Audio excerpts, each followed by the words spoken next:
Dispatches from Trinova. Tom the cartman. Tom wiped the grime from his augmetic thumb as he pressed the final shutdown rune. The last servitor shuddered as it powered down, its heavy tread settling into the nutrient stall with a hiss of recycled gas. The others were already in place, blank-faced things, stinking of oil and old skin, their charge cables slotted into neck ports like leashes.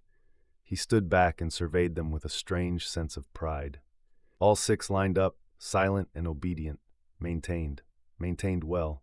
Some cartmen let theirs run half-starved, cores clagged with soot, optics fogged with cheap stimulants. Not Tom. He made a note on his data slate, buy more nutrient sludge. Don't forget this time. The work complete, he leaned against the shed's rusted doorway. The cold edge of the metal frame felt oddly warm. No, he felt warm. Sweating, even. Odd for a man used to the night chill. He scratched at his arm absently. The bite from that loader worker 2 days back hadn't healed right. Probably just grit in the wound. Still, it itched something fierce. He rolled up his sleeve to inspect it, saw a bloom of raised, irritated skin around the pink scab. Nothing serious. He struck the old chemical lantern on the porch, watching as its sputtering flame cast flickering shadows across the cracked brick yard. Inside the house, the old regulator unit clicked as it strained to pump warmth through the air. The metal furniture creaked under his weight as he sat, removing his cap and setting it gently on the table, beside a tin plate of reconstituted starch loaf, the kind with just a hint of synthetic pepper if you bit hard enough. His wife would be home soon. Another shift at the piston press line. He smiled faintly to himself. She hated that place. Maybe he'd doze a little. Just rest his eyes. He never heard the door open again. Later that evening, Elsabeth returned from the factory, her limbs aching from 12 hours under the press towers. She stepped through the threshold and paused. The porch lantern was still burning. Odd. Tom was meticulous about that. "Tom?" she called, but the house was silent, empty. Then she heard something, a scraping. From the yard. She stepped out, boots crunching over gravel, the mist curling around her legs like a cat. What she saw in the servitor's shed stopped her heart. The machines had been destroyed, not dismantled, torn apart, crushed servo skulls, tubes ripped from neck sockets, chest ports burst open. One had been bitten clean through the neck column. Blood, Tom's, painted the walls. And the footprints. Not quite human, not quite right. Elongated, bare, slippery with blood and something thicker. They led out from the shed across the yard and vanished into the road, into the fog. She stepped back, trembling as the wind shifted. From far down the street she thought she heard it, a song. And the lady did go, she did. The Laughing Man, Cell 3. The cell block stank of rust, old oil, and the dry ozone bite of overworked Auspex gear. Constable Carn Bell was still laughing in Cell 3. He'd been brought in after the Sanctum Medicae riot. Just a scratch on his neck, nothing serious, and certainly not worth dragging him across the entire sub-district to the infirmary. His arrest form said only one thing under behavioral assessment: incessant laughter. Possibly drunk, possibly worse. Constable Fell Brannick was 2 hours into his shift and already fed up. Bell had been at it since lights on, chuckling, humming, murmuring that damn song over and over. And the lady did go, she did. It grated at the nerves. Something about it felt wrong. The pitch, maybe. Or the way he never got past the first few verses. Always resetting. Always laughing after. Brannick brought 2 metal cups to the desk sergeant, steam curling lazily from each. "Figured you might want one, Sarge," he offered. The desk sergeant grunted without looking up. "You seen Cell 3? Brannick nodded, sipping. "Yeah, freak still giggling?" The old sergeant finally looked up, optics flickering through his half-augmented skull. His voice was rough and gray like a sand-scoured rock. "Better turn on the door lumen, boy. Getting dark early." Then nodded to the cells. "First shut him up, would you?" Brannick gave a half-smile. "Sure, let me try stims first. Shut him up the old-fashioned way." The door to the cell block hissed as it opened. Brannick walked in, boots ringing on the ancient plasteel deck. Only 2 cells were occupied. In the first sat a man in a work coat, one of the tax delinquents from Lower Hab 7. Quiet sort. Had a copy of the Trinova Times spread over his knees, brows furrowed in concentration. Cell 3, however, still rang with laughter. Carn Bell stood by the cot facing the wall, softly tapping his head against the ferrocrete. With banners aloft and steel in her hand, Brannick sighed, walking toward him. As he passed, the man in cell 1 looked up from his paper. "Oi, constable, 9 down, one side to the other, no bridge or hover, ends in T, third letters R." Brannick slowed, thought for a moment. "Ferry boat," he said. "Ah, cheers." From behind, Bell's laughter stopped. Brannick turned, just as the cell door unlocked with a clunk. "Karn," he said cautiously, "got something for you. Gonna help you calm down." Bell turned. His face was wet, not with tears, with sweat? Blood? Brannick wasn't sure. The man's skin had taken on a pale greenish hue under the lumen glow, his teeth pink, his gums peeling. "Didn't you hear?" Bell whispered. "The lady's here, she sang to me." Brannick backed up. The man in cell 1 dropped his paper. "Constable!" Bell launched forward with a gurgling howl, catching Brannick off balance, sinking his teeth into the constable's arm. Brannick screamed, baton falling with a clatter. Bell's laughter filled the cells once more. "Rounds, Sanctum Medicae Trinova." The walls of Sanctum Medicae Trinova were a pallid gray, the kind of gray that leached into the soul. The air buzzed faintly with ozone and old disinfectant. Somewhere, deep in the bowels of the building, a cogitator core thudded like a slow mechanical heart. Nurse Merica moved with grace despite her tiredness. Her data slate hummed in her hand as she approached the first cot. A man with a dislocated shoulder raised his head weakly. She didn't speak, just jabbed the hyposyringe into his neck, waited for the hiss, then reached for his chart. Reason: assault in food line dispute. Medic cost: 14 tiles, deducted from wage stub. Cleared for return to HAB unit within 48 hours. She moved on. Second cot, leg in a plaster brace. Fracture from a falling bolt casing, routine. She adjusted the brace, ignored the whimpering. The same pattern: Medicae injection, chart read, deduction recorded, no small talk. Wage balance, insufficient. She overrode the system, added debt marker, moved on. Third cot, a young man with a bandaged hand, sprained from catching a closing pressure door to allow a Magos through. She checked the wound, then tapped his wage chart. Her hand hovered over the deduction rune, paused. Notation: servitude to Amagos Technica.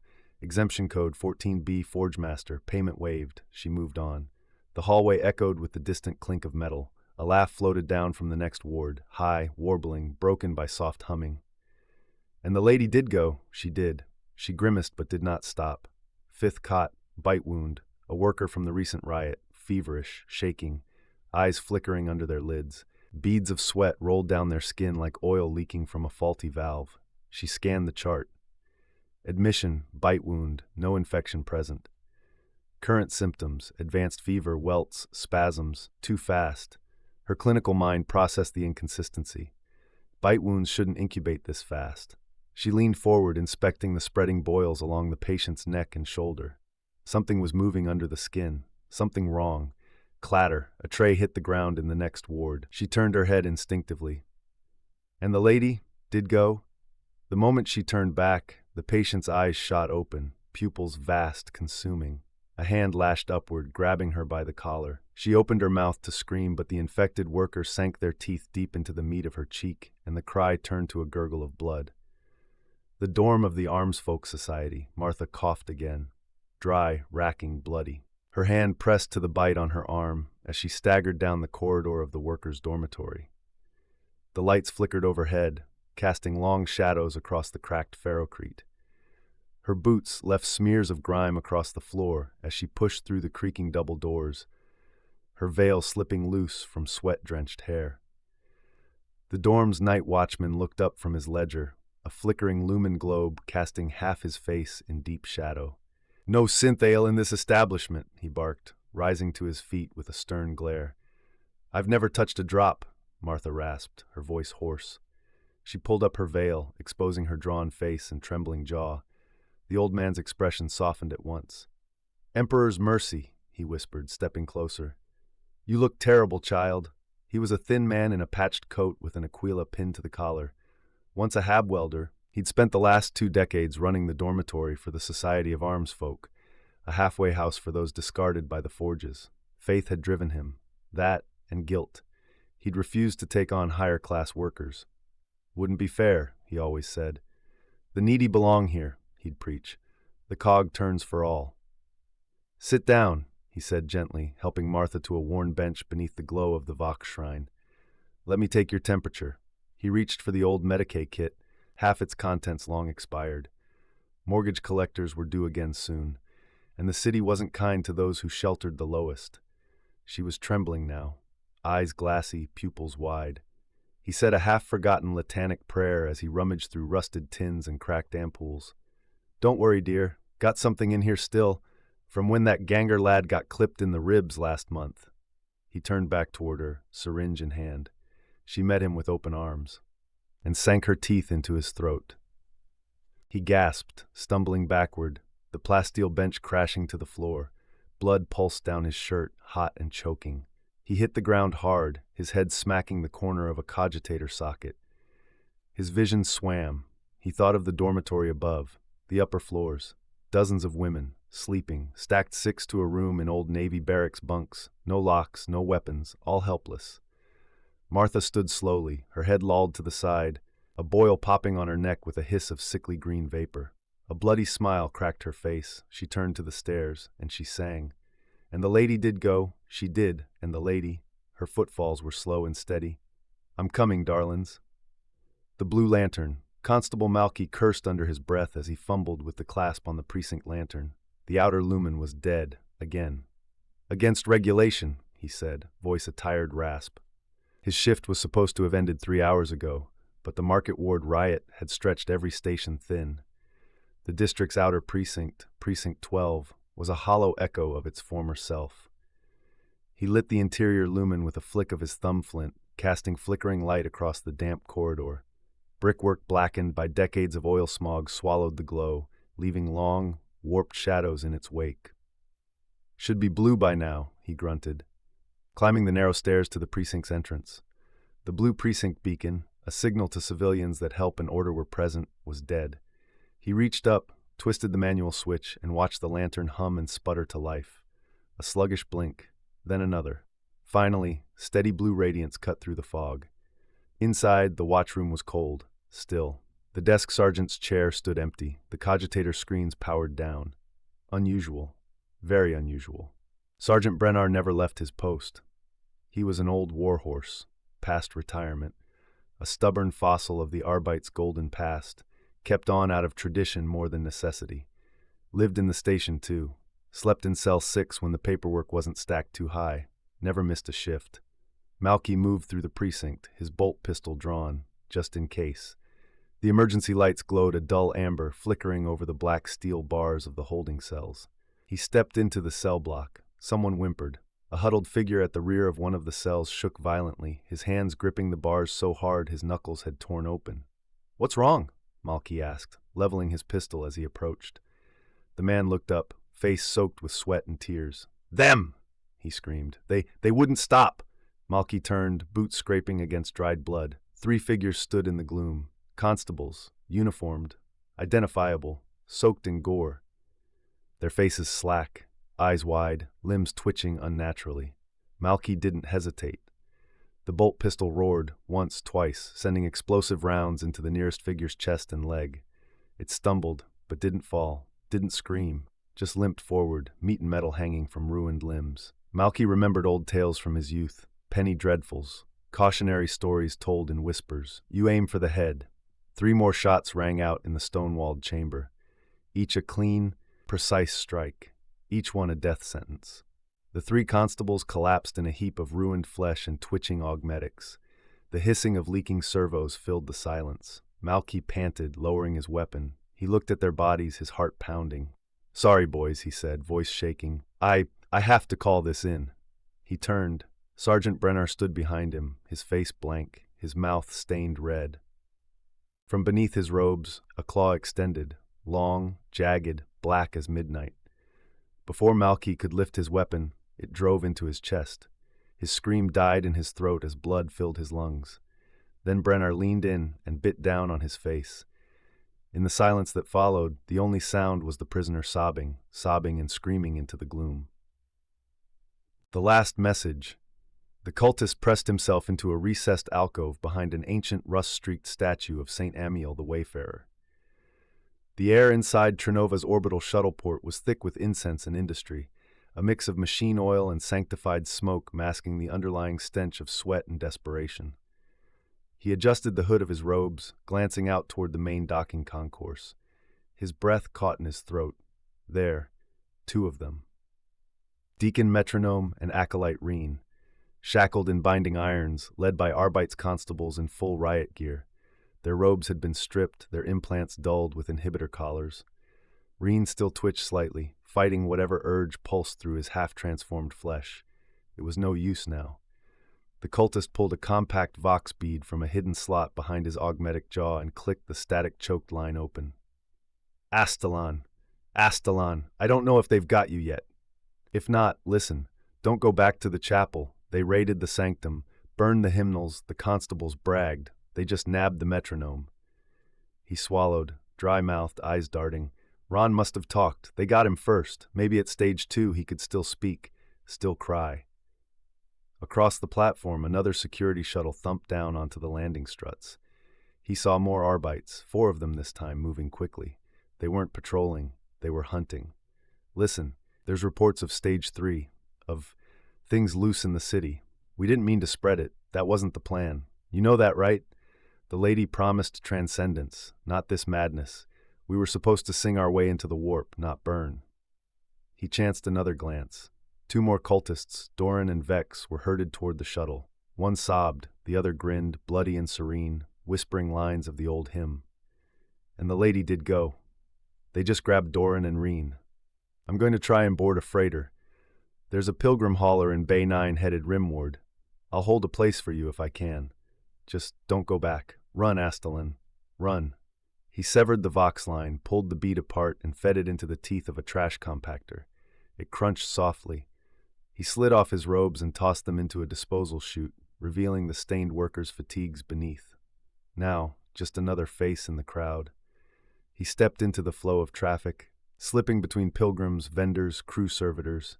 He looked back once, just once, his pale eyes scanning for black-armored figures. And then he turned, straight into the chest of a constable. You all right there, worker? The officer asked, brows drawing tight. The cultist's eyes widened. The constable saw the twitch of panic, just in time to raise his shock baton. Too late. The cultist bit down, the tooth cracked. Bitter fluid spilled down his throat. Darkness took him before his knees even buckled. The constable caught him, cursed, then called for Medicae, the one who knew better. The room was small but private, unusual for a constable, but Felix had earned some respect after the market incident. He lay in bed, staring at the ceiling. The wound on his arm throbbed beneath the bandages, pulsing with a heat that radiated up to his shoulder. He shifted restlessly, pulling the sheet down. He was sweating. Somewhere out in the ward, voices rose in a burst of laughter. Music? Visitors? He glanced at the chrono. Too late for that. Perhaps one of the staff was bending regulations. He stood with a grunt, his legs unsteady beneath him. He crossed to the tall, narrow window. Outside, the lights of Trinova gleamed through the mist, but something was wrong. He rubbed at the glass. His breath had misted it. He never ran hot like this, not even in armor. As the condensation cleared, he noticed it. One of the blue precinct lamps across the city was dark.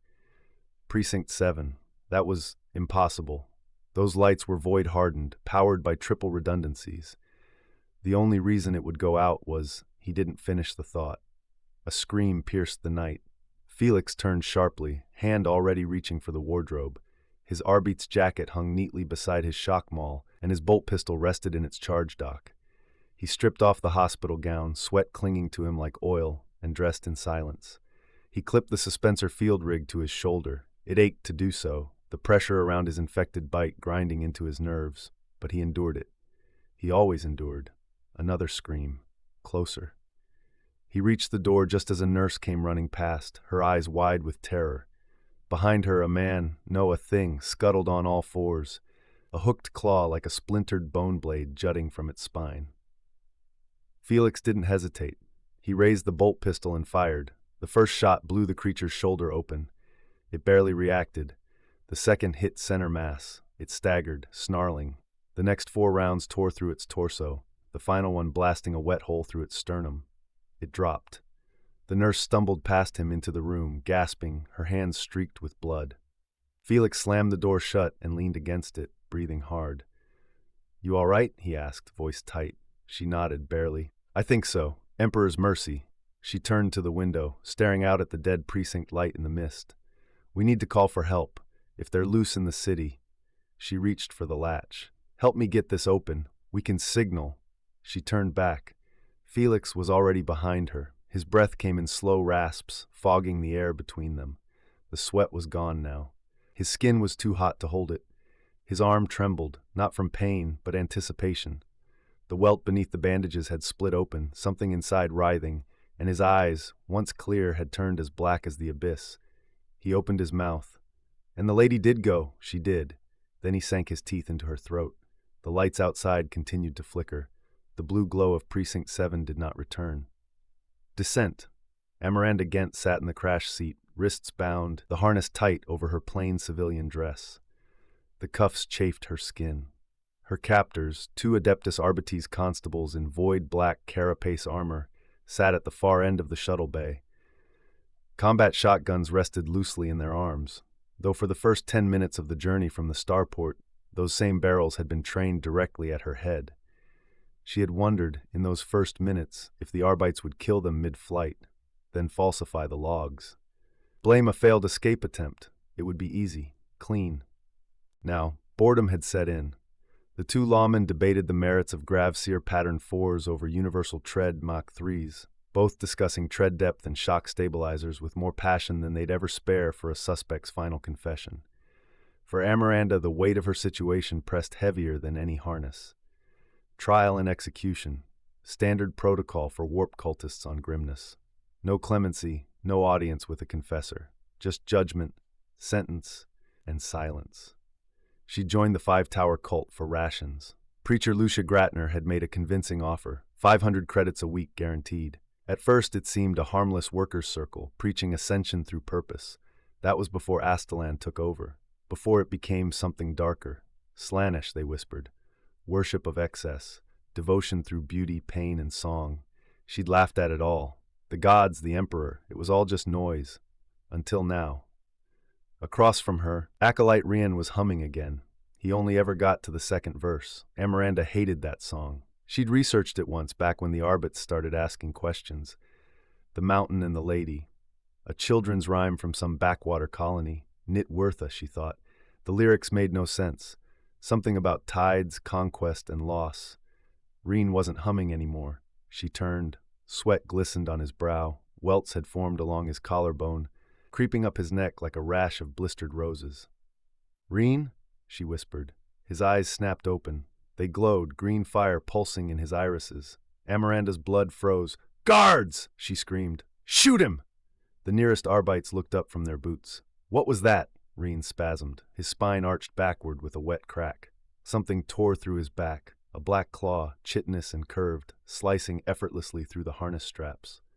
One of the Arbites was already moving, weapon rising. Too late. The claw struck like a whip, carving a bloody line across the constable's breastplate.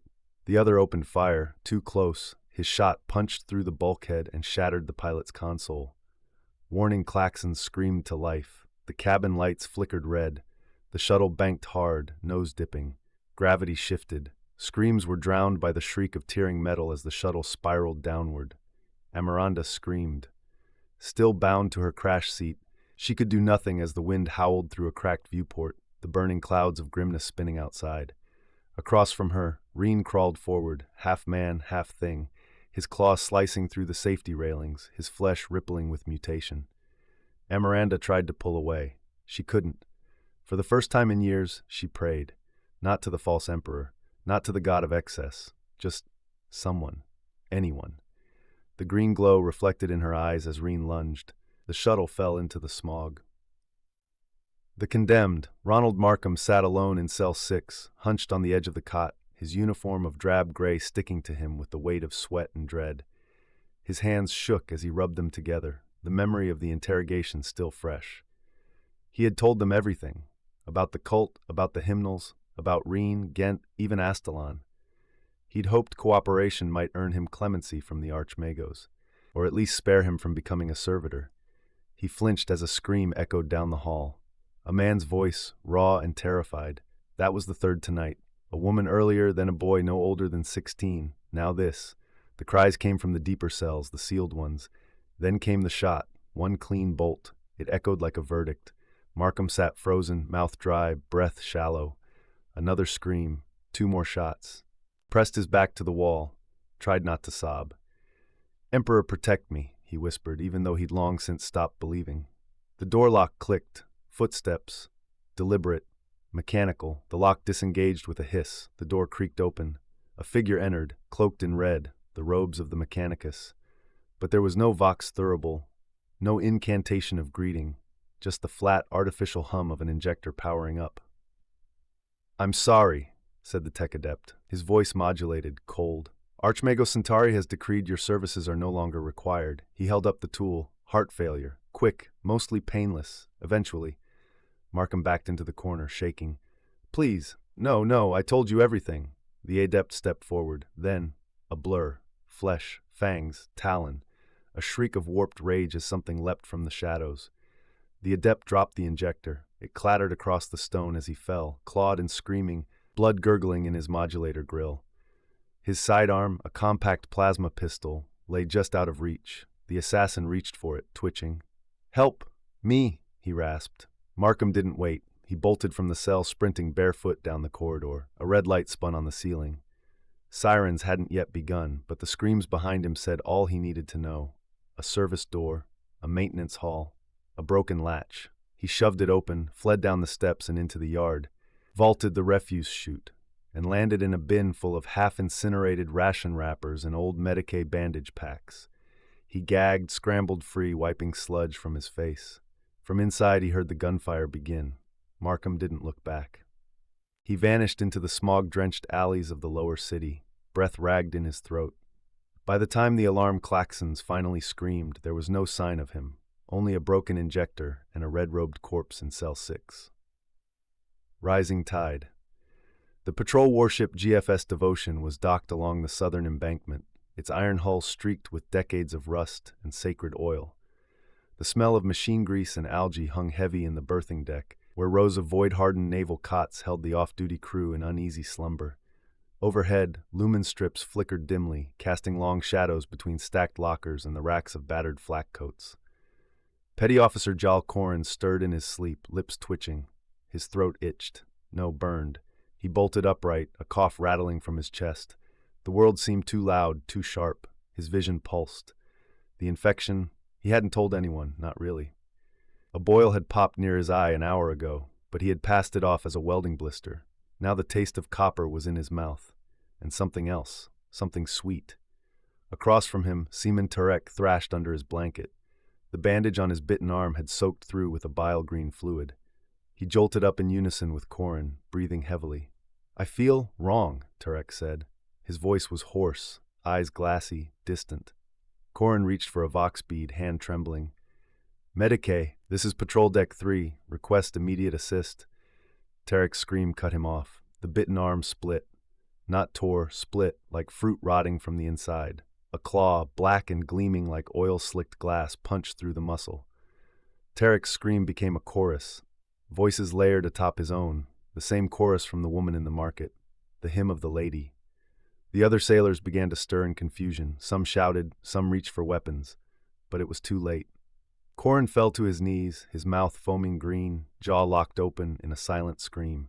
Boils ruptured down his back as his skin stretched taut, his ribs rising like iron bars under the flesh. His transformation had begun.